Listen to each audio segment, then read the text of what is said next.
One nation one election இது வந்து 2023 இது வந்து நம்மளுடைய பார்லிமெண்ட்டில் பேசிக்கிட்டு இருந்தாங்க.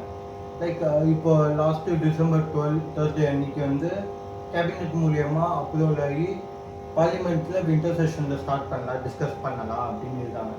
ஃபர்ஸ்ட் ஆஃப் ஆல் ஒரு சட்டத்தை நம்ம கொண்டு வரணும் அப்படின்னா நம்ம இந்தியாவில் என்ன பண்ணுவோம்? ஃபஸ்ட்டு கேபினெட் அப்ரூவல் கொடுக்கணும்.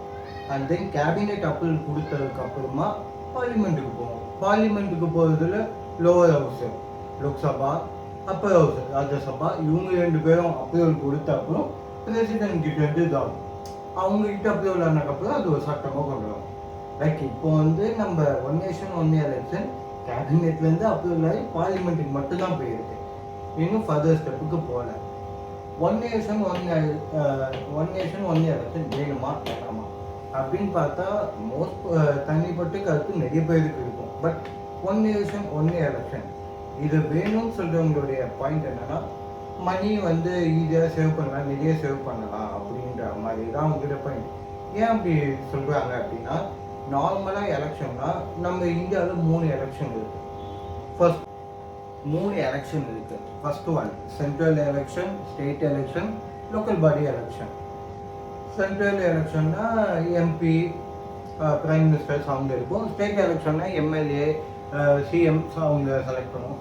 லோக்கல் பாடினா பஞ்சாயத்து, முனிசிபாலிட்டி அவங்கள நம்ம செலக்ட் பண்ணுவோம். ஸோ இந்த 3மே வந்து தனித்தனியாக நடக்குது. ஸோ இதில் வந்து 1 lakh crore மேலே 1,30,000 crore மேலே நம்மளுக்கு எக்ஸ்பென்ஸ் ஆகுது. பட் எஜுகேஷனுக்கு நம்ம பார்த்தோன்னா 1,25,000 crore கிட்ட தான் ஆகுது. ஒரு எஜுகேஷன் சிஸ்டத்தை விட நம்ம வந்து எலெக்ஷனுக்கு எவ்வளோ செலவு பண்ணுறோம். ஸோ இதுக்காக தான் நம்ம வந்து ஒன் நேஷன் ஒன் எலெக்ஷனில் கொண்டு வரணும் அப்படின்ற மாதிரி பேசுகிறாங்க. ஸோ ஓகே, இதெல்லாம் ஆமாம்ல கரெக்ட் மாதிரி தான் இருக்குது அப்படின்னு நம்ம பார்த்தாலுமே இதில் இருக்க ட்ராபேக்ஸ் என்னன்னா, இப்போ வந்து லைக் சென்ட்ரலில் வந்து நம்ம ஒரு கேண்டிடேட்டை செலக்ட் பண்ணியிருப்போம், ஆனால் இவங்க ஐடியாலஜி நல்லா இருக்குது. ஸ்டேட்டுக்கு இல்லைப்பா, ஸ்டேட் இவரோட ஐடியாலஜி நல்லா இருக்குது அப்படின்னு தனித்தனியாக இருக்கும்போது, ஓகே சென்ட்ரலில் வந்து நான் இவருக்கு ஓட்டு போடுறேன், ஸ்டேட்டில் வந்து நான் இவருக்கு ஓட்டு போடுறேன் அப்படிங்கிறத நம்ம மைண்ட் செட்டில் இருக்கும். இப்போ இப்படி இருக்கும்போது ரைட், இப்போ 3 இவிஎம் மிஷின் இருக்கும்.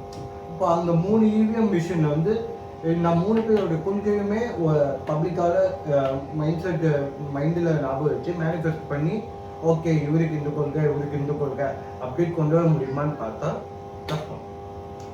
ஸோ இந்த மாதிரி நிறைய ஓகே ரைட்டு இதனால நம்ம வேண்டாம் அது மட்டுமா அப்படின்னு பார்த்தா 1951 to 1952 இந்த மாதிரி டைம்லலாம் பார்த்தா ஒன் நேஷன் ஒன் எலெக்ஷன் மாதிரி தான் நம்ம எலெக்ஷன்ஸை கண்டக்ட் பண்ணியிருக்கோம்.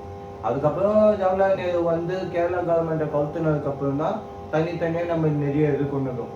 பிகாஸ் அது தனித்தனியாக நம்ம கொண்டு வந்ததுக்கான காரணம் என்னன்னா, ஒவ்வொருத்தருக்கும் ஒரு செட் ஆஃப் ஐடியாலஜிஸ் இருக்கும்.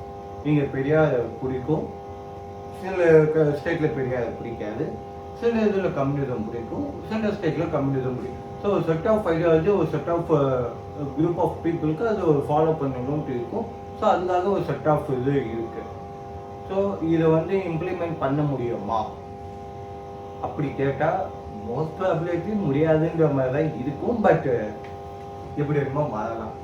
ஏன் முடியாதுன்னு நான் சொல்கிறேன்னா, கான்ஸ்டியூஷனில் இதை அமெண்ட்மெண்ட் பண்ணி கொண்டு வரணும்னா 18 அமெண்ட்மெண்ட்ஸ் கொண்டு வரணும். ஸோ அப்போ 18 அமெண்ட்மெண்ட் பண்ணணும்னா 2/3 ஆஃப் பீப்புள் அங்கே ப்ரெசண்டாக வந்து ஓட்டு போடணும், ஸ்பெஷல் மெஜாரிட்டி கொண்டு வரணும். அப்போ வந்து ஆஃப் ஆஃப் தி ஸ்டேட் வந்து ரேட்டிஃபை பண்ணி அதை அக்செப்ட் பண்ணி அதுக்கப்புறம் தான் இதை சட்டமாக பண்ணணும். இப்போவே தமிழ்நாட்டு CM, West Bengal CM, most of the chief ministers, that means of representative of state candidates அதை எதிர்க்கிறாங்கன்ற பட்சம் அப்போ அதை கொண்டு வர்றது இப்போ இருக்க கரண்ட் சுச்சுவேஷனுக்கு இட்ஸ் டிஃபிகல்ட். தேங்க்யூ.